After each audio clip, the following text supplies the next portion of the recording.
जैसे कि पहले एपिसोड में हमने देखा चेंसलियो छोटू को लेकर अपने घर में जाने वाला था, तभी एक जो छोटू को कुछ इशारों में बोल देता है, छोटू भी इशारों में हाँ बोल देता है। इसके बाद से हम अपना अगला एपिसोड चालू करते हैं। इसके बाद से हम एपिसोड के पहले चेंसलियो का घर देखा जा रहा है, जहाँ पर चेंसलियो फ्रिज खोल के फ्रिज के अंदर से पास्ता का पैकेट निकल के छोटू को बोलने लगता है, जी खाने में चलो पास्ता खाते हैं। ये सुन के छोटू बोलने लगता है, हाँ माँ मुझे पास्ता बहुत पसंद है, मैं तो 2 बार लूंगा।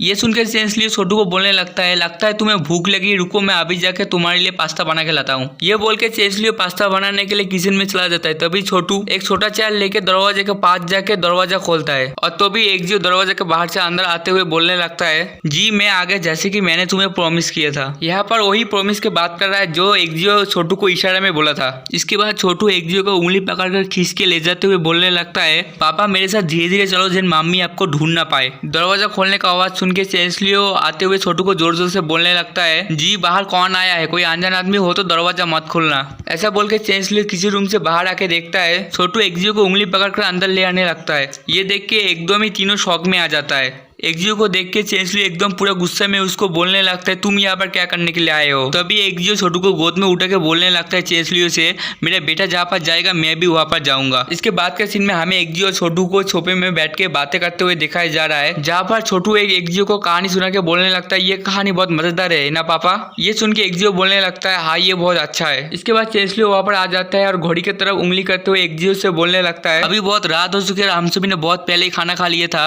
अभी तक तुम चले क्यों नहीं गए। ये सुन के छोटू एकदम प्यारा रोते हुए शक्ल बना के चेंसलियो से बोलने लगता है, मम्मी प्लीज आज रात के लिए डैडी को यहाँ पर रहने दो, मैं डैडी के साथ खेलना चाहता हूँ। ये सुन के चेंसलियो बहुत शर्माने लगती है। छोटू का रोते हुए शक्ल देख के अपने सिर पे हाथ रख के बोलने लगता है, सिर्फ आज रात के लिए एक जो यहाँ पर रह सकता है। ये सुन के छोटू बहुत खुश होकर चेंसलियो को बोलने लगता है, मॉम आप बहुत अच्छे, मतलब इस दुनिया के बहुत अच्छे मॉम हो। ये सब चेंसलियो को बोल के इसके बाद एक्जियो के पास जाकर बोलने लगता है, पापा देखो मेरे पास ये क्या है। ऐसा बोल के एक्जियो का गोद में बैठ के और भी बोलने लगता है, पापा आपको पता है इस पिक्चर बुक में मैं जब बहुत छोटा था तब का फोटो है। ये सुन के एक्जियो थोड़ा सा मुस्कुराते हुए पिक्चर बुक की तरफ देखने लगता है। पिक्चर बुक का पहला फोटो दिखाते हुए एक्जियो को बोलने लगता है, ये तब का फोटो है जब मैं पहली बार पैदा हुआ था। दूसरा फोटो दिखाते हुए बोलने लगता है, ये तब का फोटो है जब मैं और मेरा मॉम हॉस्पिटल से पहली बार डिस्चार्ज हुए थे। और तीसरा फोटो दिखाते हुए बोलने लगता है, ये तब का फोटो है जब मैं पहली बार किंडरगार्टन स्कूल में गया था। ऐसा बोलते बोलते छोटू वहीं पर ही सो गया। यहाँ से ये एपिसोड खत्म हुआ, बट मैं अगले एपिसोड भी यही से चालू कर रहा हूँ। छोटू को सोते हुए देख के एक्जियो अपना पास्ट लाइफ के बारे में सोचने लगता है, जहाँ पर एक्जियो का अंकल एक्जियो के ऊपर चिल्लाते हुए बोलने लगता है, तुम यदि कोई भी किसी काम में जीतना चाहते हो तो तुम्हें अपना दिल से दया को निकल कर फेंकना पड़ेगा और कोई भी किसी के ऊपर दया नहीं दिखाना होगा। जब एक्जियो थोड़ा सा बड़ा हो जाता है तो अब इसका आसपास के लोग एक्जियो के बारे में ये बोलने लगता है कि इतना हंसने वाली बात है, इसके बाद इतना टैलेंट ही नहीं है जो ये इतना बड़ा पोजीशन को संभाल सके।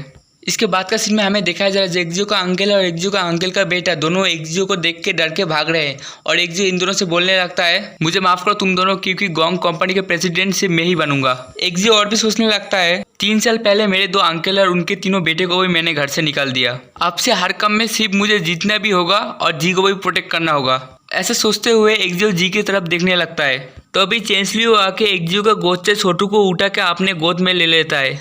चेंसलियो एक्जियो से बोलने लगता है, मैं छोटू को अपने रूम पे ले जा रहा हूँ सुलाने के लिए। और मुस्कुराते हुए एक्जियो से और भी बोलने लगता है, मैंने तुम्हारे नहाने के लिए बाथरूम में गर्म पानी रखा है, नहाने के बाद चेंज करने के लिए कुछ कपड़े भी निकल के रखा है। ये बोल के चेंसलियो वहाँ से जाने लगता है। एक्जियो ये सुन के थोड़ा सा खुश होकर उठ के बाथरूम की तरफ जाते हुए सोचने लगता है, मैंने कोई भी नहीं सोचा था ये लड़की इतना केयर करने वाली होगी, इससे शादी करना कोई बुरा आइडिया भी नहीं है। ऐसा सोचते हुए एक्जियो बाथरूम के अंदर चला जाता है और चेंसलियो बाहर खड़ा होकर एक प्यारा से इविल स्मेल देते हुए सोचने लगता है, हर वक्त एक्जियो था जो मुझे परेशान करता है, अभी मेरे बदला लेने का समय आ गया। इसके बाद के सीन में हमें दिखाया जा रहा है जो एक्जियो है वो नहा रहा है और जो चेंसलियो है वो छोटू को सुला के उसके सिर पे हाथ सहलाने लगता है। तभी एक्जियो का चिल्लाने का आवाज आता है और एक्जियो चिल्लाते हुए बोलने लगता है, ये सब क्या है, ये सब क्या रखा है तुमने पागल औरत। ये सब सुन के चेंसलियो फिर से क्यूट डेविल फेस बना के हंसने लगता है। इसके बाद का सीन में हमें दिखाया जा रहा है जो एक्जियो है वो शावर रूम से बाहर आने लगता है और चेंसलियो बहुत स्टाइल में बैठ के एक्जियो का ही इंतजार कर रहा है। इसके बाद एक्जियो शावर रूम से बहुत गुस्से में बाहर आता है और उसने एक लड़की का ड्रेस भी पहना होता है और एक्जियो बहुत गुस्से में बोलने लगता है, चेंसलियो तुमने मुझे बाथरूम में भेज के लड़कियों के कपड़ा पहनाने के लिए मजबूर किया, ये बुरा आइडिया नहीं था। एक्जियो को इस हालत में देख के चेंसलियो बहुत हंसने लगता है और जोर जोर से हंसने लगता है।